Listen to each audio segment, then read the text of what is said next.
Wes Montgomery's composition, D Natural Blues, was voted as the standard of the month over on my Patreon page, and I had a bit of a dilemma as whether to do a solo guitar kind of chord melody style arrangement of it, given it there's quite a few notes in it with those octaves flying around. In the end I thought I'm gonna go for it, and I slowed it down and made it into like a slow dirty blues, and I'm gonna play it for you now on my Gibson Super 5 going through a Quilter Tone Block 202.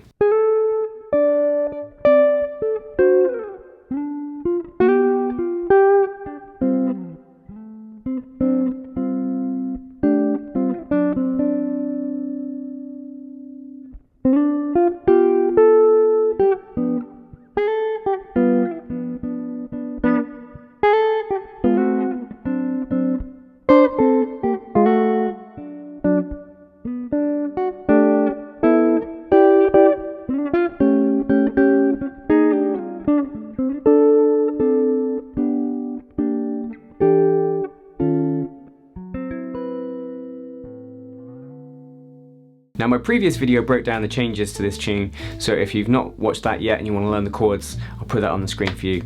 Don't forget jazz guitar lessons with myself, Andy, every Wednesday. Until next time, you take care.